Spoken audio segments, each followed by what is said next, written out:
Hey, it's Kevin Berg. What was I saying? Block KDB. Sorry about that. I forgot to hook up all these lights so you can see my ugly dome worse. I mean, better. There we go. Okay. Yeah, I'm going to take off my glasses. I am going to run the fan so I don't sweat, like, because it's really hot. But so, hey, welcome to my channel. All right, so my name's Kevin Berg. This is What Was I Saying, Blog KDB. I'm here to provoke thought and move humanity just a little bit. I would like to address home ownership. Home ownership, because actually it's National Home Ownership Month. Did not know that. Did not know that. I rent. So I used to have a house. That was when I was with well, whatever. Anyhow, let's not touch that. So let's just go over what she says, and I'm going to give you a synopsis of what I think would really help in the situation. And I always got a fucking opinion, right? Yep, and I swear. So if you don't like that, whatever, man. That's how I roll. I don't pull punches. I don't filter. And I spit the truth. And here we go. Every June, Department of Housing and Urban Development celebrates National Home Ownership Month in the U.S. But progressive buyers might not be such in a celebratory mood, as access to affordable housing remains a nationwide challenge. In our latest edition of Credit Week, how the American dream of owning, oh boy, Alexandria Dimitrijevic. Someone's got to proofread this bullshit. Anyhow, how the American dream of owning one's home as a way to gain household stability and financial security and to build generational wealth has been delayed by many. The American dream was sold. The American dream was sold from Freddie Mac and Fannie Mae as a way to get you in debt. I don't know if you knew that, but I do. Conventional mortgage rates peaking at more than 7% for 17 weeks combined last year. And with only a 4-month inventory of single-family housing, it's no surprise the minimum home prices have risen. Nationwide overvaluation remains high, with 89% of metropolitan statistical areas still overvalued, albeit substantial regional variation in both the number of overvalued areas and the extent of the overvaluation. We're going to address that. With the U.S. economy outperforming expectations,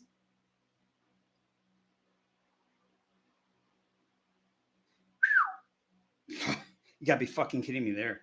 And the central bank continuing its battle against persistent above target inflation, manipulation of the market. You mess with the interest rate so much, it doesn't know if it's up, doesn't know if it's down, doesn't know if it's coming, doesn't know if it's going. And I have addressed that too. But we will address other things too. S&P Global Ratings now believes conditions for monetary police easing won't be in place before autumn, and most likely will not until very late in the year. So they're not going to fuck with it. Wow, all the way to autumn. Thank God. Because so right now is a complete, absolute, honest presentation. I got to fix my microphone of what is going on in the economy. Bullshit. It hasn't been like that in eons. Unfortunately, just like the weather, you screw with it with chemtrails. Enough. No, it's not a conspiracy. Look it up. It's a patent. One of the things they use in warfare, in the battle.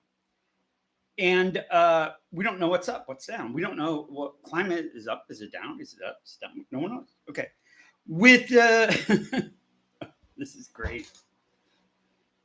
S&P Global Economics forecasts the 30-year mortgage rate will be 6.4 in the fourth quarter, declining only 5.6 in 2025.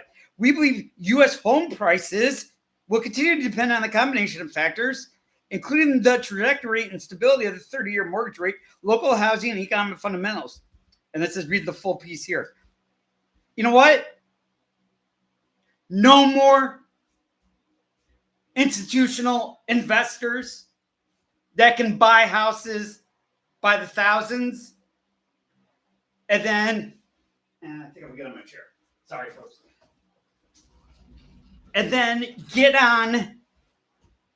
then take the evaluation like BlackRock does, like all these other big fucking institutions do, and completely manipulate what should be the rate of a house for a regular homeowner. We have to get institutional investment completely out of private home ownership, in which they are trying to encompass and take all homes and make them all rentals that you can invest in as a property, like a stock, like a bond. Until we get institutional investing out, till BlackRock gets out, until Vanguard gets out, until these big companies get out of the real estate, we will never go back to affordable home ownership. 1. 2, our inflation is insane. Stop manipulating the interest rate. Let it do what it has to do. Let it do what it has to do. Stop manipulating it. You're just keeping off the further depression of what's going to happen when it's all said and done. It's cyclical. It has to come back. We are looking at like a 2008 kind of thing. The market only reaches market highs because of the people that want to say it's going to get better, it's going to get better, it's going to get better. Those are the ones that are actually keeping this shit from afloat. Number 2, create a committee. Oh, I'm sorry. No one the fuck is there. In a real administration, create a committee that can look into, number 1, institutional investing. Number 2, manipulation of the appraisal system. I used to sell mortgages. I sold them during the hot times. You betcha. 2008, 2009, I think. Yeah, something like that. Yep. Ninja loans. No income. No social security number. No job. They don't fucking care. These banks do not care, and they will do the same shit. And people will sell the same shit again. As I said before, in 2008, if you don't have a fiduciary kind of representation, I don't care if it goes up, I don't care if it goes down. Look at the guy who was head of what the fuck was it? Not Goldman Sachs, the other one. Whatever. He's back in it. But then they have some little guys, and that's very interesting too. But none of those fuckers went to jail after they combined those loans. Not to mention, when we gave out the TARP fund in trillions, no one wrote down what banks got banked around the world. Look into the Senate hearing. Don't believe me? Look into the Senate hearing. This is going to continue as long as BlackRock, Vanguard, and everybody else is repeatedly buying up plots and lands and cities, and then making these evaluations of which they pad their own pocket, which they increase their own stock, which they manipulate the market, which they create the market. Yeah, the Honda might blow up one day, but fuck, who cares? Next week I'm gonna be 52. I had a good life. Like I said before, you don't stand for something at my age, you don't fucking stand for anything. And this is bullshit. To pay almost $300,000 fucking dollars or $280,000 for the average home? What are we doing? Why is institutional investments become the number one key owner of private real estate. Probably not. I don't know if it's true or not, but it makes fucking sense. Until we get away from people that manipulate the market for a purpose, for a tactic, to get the bottom line going, to rule everybody and everything. BlackRock, Vanguard, they own everything. If you look at them, they own everything. Everything owns, it's bullshit. I'll put a link on the bottom. Home ownership is never going to be the dream anymore with interest rates at fucking what? 7%, 8%? Quantitative easing is not really easing. It is just stopping a very, very bad situation running its course. We shouldn't have bailed out the banks. We shouldn't manipulate the interest rates. In a true free capital market, we let it go. Businesses such as EV companies don't get bailed out. Why? Because you're seeing what the fuck you're seeing right now. No one wants to buy them again. But guess what? The Great Reset, Klaus Schwab, even though he left the IMF, he did create it. Everybody wants electric. Now I'm going to go a little conspiracy on you. Just chill. It's a control. It's a control in the housing. It's a control where you go. It's a control on your energy. It's a control on your freedoms. It's a control on you. The apparatus has been here a long time. It is just all coming together. Unfortunately, when you start looking into everything, it's kind of scary, like I said on a PSA. 1 second. We are going to lose more with a manipulation of an interest rate, with a quantitative easing, they call it. That's printing up money we don't have. 200 trillion in liability. What 200 billion or 200 trillion in liabilities? Look it up. America continues to write a check. No one's going to be able to cash. It doesn't matter how much money you print. It doesn't matter how much market manipulation. It doesn't matter how much rate easing you can do. You get to a point, there is no return. Folks, we passed that. Not kicking the can down the road. We kicked a nuclear megaton bomb that we've never seen of financial distress continually down the road. We're going to have to face facts.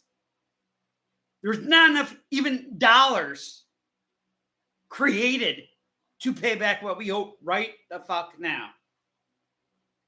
So,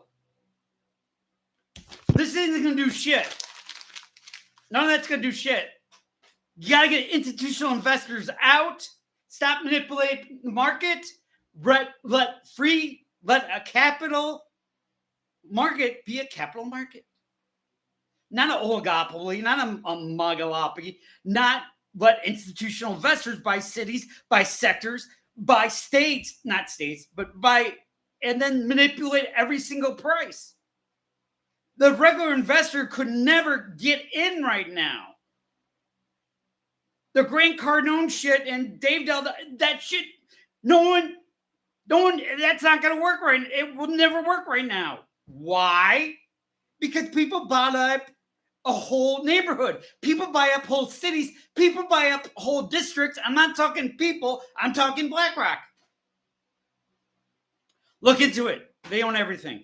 It's not a conspiracy theory. It's there in the black and white. When you go to the big companies, it's BlackRock Vanguard. When you go to the other big companies, it's BlackRock Vanguard. They own all of it. You know what's funny? When I worked at JP Morgan Chase, I was like, I was going through all this shit with my fucking divorce and shit. And so I'd leave every once in a while and cry and come back. And I had a really, really good manager. He was the best. God, I forgot his name right now. But anyhow, he was the best. They call him Pistachio because they have pistachios. Defala. Hey, Anas, Defala. You were the best, man. Anyhow, I started looking into, I was kind of bored, and I started looking into who is on all these boards and committees and boards and committees. JP Morgan Chase, the same people that were on those boards and committees or on other boards and committees, other boards and committees, other boards and committees. Like George Carlin said, it's a small club and they don't want to fucking invite us, number one. Number two, they don't want to educate us. So we're fighting over the smallest piece of the pie as everybody else has 99.999%. Unfortunately, it's a big game, and we're very much pawns. It's not a conspiracy theory. Look it up. It's all out there. It's all out there. Also, yesterday I was looking at a podcast. I forgot the guy's name, Lex something. And they talked about the military-industrial complex, and they said the military-industrial complex counts for 75% of all technology, all invention, all advancements, all kind of things. And then you think about that. I got another thought. We are giving our F-15 Strike Eagles to Ukraine, right? You guys knew that, right? Yeah. Okay. One of the guys said, are they going to fly out of Ukraine? Or are they going to fly out of NATO? Key point. They fly out of NATO base and bomb Russia. That's World War III, boys and girls. That's no proxy war anymore. I told you it wasn't a proxy war anymore. All this is interconnected. Okay? All this is interconnected. Russia has said, if they fly out of NATO, I will take whatever action I'm going to take, including nuclear. Sorry, I don't mean to be a conspiracy theorist. I knew once we went, hey, Ukraine, oh, we just gave another $1.5 billion. Did you guys know that? What's $1 billion? But you pay your taxes on time. Oh, yeah. Oh, yeah. And you sign the back of that check. Okay, where am I going with all this? No one's being called to task. There's no one running the show. No one wants to talk about jobs. No one wants to talk about the economy. But they'll show the, I don't know, it was Boston Celtics that won, and that guy with his ACL tore all over. No one wants to talk about Ukraine. No one talks about the bloodbath. No one wants to talk about what China is really going to do and continue to do in the Middle East. Didn't know that? Look it up. I talk about it. We are on a precipice of not only financial. Oh, China can take fucking Taiwan anytime they want to. We talk big. Our Navy said we would like, the head of the Navy said we would like, we could always have more. We could always have more. We could always have more. I did put a link on China's buildup of the military. Look it up. They're big. And because they are big and they're growing, and, well, they got a bad real estate crisis because they did all that bullshit, like ghost cities and bullshit. But, hey, we've done the same bullshit here, too. Take two to tango, right? This home ownership is just part and parcel of the complete shit show that's going on currently. Money policy, fiscal, defense stances. I can go down the fucking list.